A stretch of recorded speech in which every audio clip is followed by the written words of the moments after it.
Hi everyone, this is CherryEnchantress, and this is your daily dust for Tuesday, February 20th, if you're watching in real time, but it can also be for whenever you stumble upon it. You can treat it like a timeless reading. I am going to use traditional Rider-Waite Smith. This is the Smith Waite.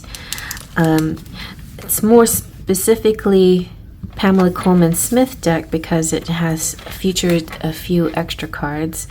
I don't think I included them though. Anyway, we're just going to get to the basics here.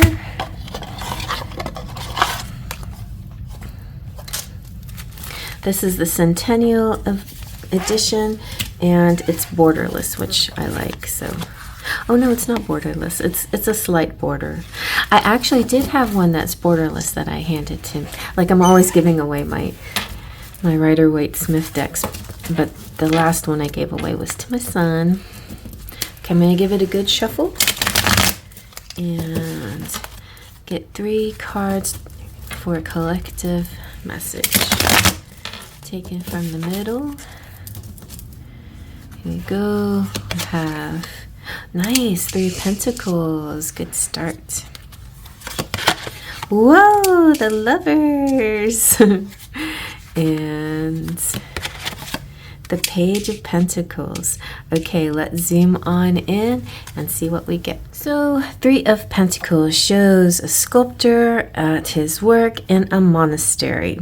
So those 3 energies here.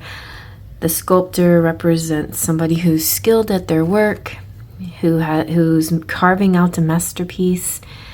The monastery can represent buildings and architecture and traditional things, the daily things that we do, because monastery kind of makes me think of like the Hierophant and our ritual day.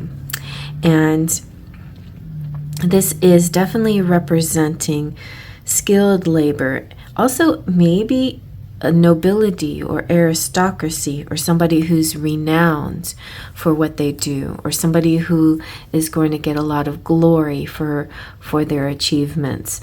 This is money coming in from a skill and not just random money, but I kind of get a little random energy as well. Also, whenever I see the 3 of Pentacles, I think of the 2 people and the 3rd thing, you know. So sometimes I see creation as in making babies, but so in this case, like the Lovers, it's got a little bit of an Adam and Eve energy to this. And it's the traditional Rider-Waite, but a little bit more. Sometimes there's more and sometimes less nudity. So this one had a little more nudity, and just for thumbnail's sake, because YouTube is kind of weird that way, I just gave him a little fig leaf. But this is also, it's like a trinity. Even though the Lovers represents 2 people, there's always that angel above them, that guiding force, the spiritual energy that binds them together. And so even though this is a 3, this is always an energy that binds together too. It takes 3 parts. Sometimes the 3rd thing is a location, like getting away, like 2 couples running away together to a building, you know, like a little tryst, a small place to stay, a small place to live, or temporary dwelling, something like that. Somebody's room. But a lot of times, and most of the time, it has to do with your financial resources. You could be somebody that's showing something to a couple, or that you could be part of the couple looking for an expert. So it's kind of, it could be, you know, depending on how you see yourself, you could be one of these characters in here, or you could represent, this could represent the whole of how you feel in this situation, that it takes cooperation, that it takes multiple energy, people from energy from all these different sources in order to create this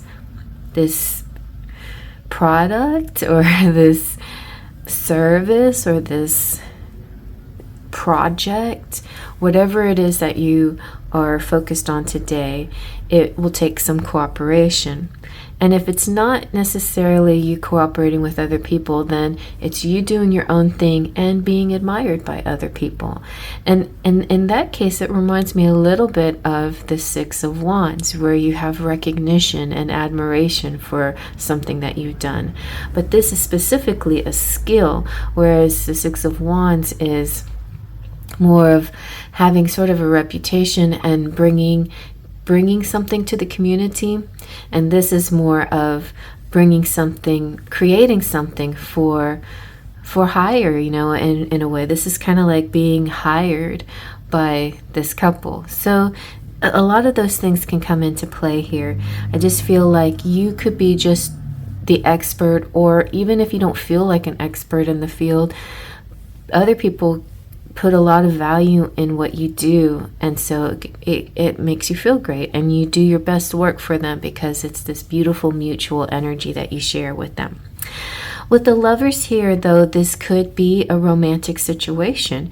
It could be, and it could also be just a choice in the workplace, finding a partner that you can work together with, or you and your partner are going to seek out someone. This could be, suddenly I hear like a fertility expert, because I see this Page of Pentacles. It's offering an object, a thing, and it feels kind of like possibly like a seed or planting something, right? That could be a possibility for some people. But it could also represent other things like engagements and proposals, and somebody holding the ring and offering you a gift or some kind of offering of stability or longevity or commitment. The Lovers always, to me, represents love. It also represents attraction, beauty.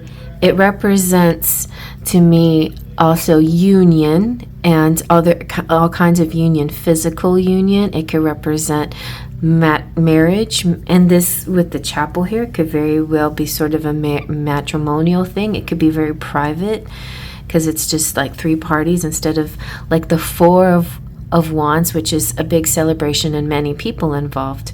So it could be something very private. It could also represent, and there's maybe a ring involved, or maybe a ring bearer involved. And it could also represent choices, of course, decisions made, but in a like leading with the heart in this situation, and having spirit above you, guiding you, directing you, helping you. And one thing that I hardly ever read this the Lovers, into the Lovers, that's in the book, is called Trials Overcome. So that's a very interesting description of the Lovers, Trials Overcome. Mostly I think of the Lovers as union, heart, mind, body, soul, like the all of it, the all connection with someone. But it's a lovely thing if it's also trials overcome, like everything turning out very successfully, it feels like to me, especially with the Page of Pentacles here. You could be winning money, gaining money, learning something new that's very valuable. So it's a youthful person looking intently at a pentacle that's hovering over his hand. It's not even like really holding it, right? And his hands are raised. He's smiling, he's joyful, he's well dressed. So this is definitely not poverty. It's like the opposite of poverty. It's riches, right? Pages, aces, and the big numbers like the 10s, to me, usually represents a boatload of abundance. Pages, though, also represent study and scholarly things and messages. So it could be like, I just filled out a Publishers Clearinghouse thing. I was like, yes, Publishers Clearinghouse. But it could be an announcement. You have just won, like, Ed McMahon, you have just won, like something like that. It's very possible. But it all depends on the other cards. And I feel like this is a partnership kind of thing coming through for sure. And it's more than one person in this energy. It's a connection with others that creates this. So it feels definitely like something very happy, very stable, something new you're learning, some kind of also commitment that could be coming towards you. It's also, in the book it says news and messages and a bringer of news, right? And it also could represent rules and management. So it could also be like a promotion or something that you're gaining out of this partnership or this interaction with people. So very lovely day. Like it feels just all around successful. So I hope you like that. Faith, Trust, and Pixie Dust.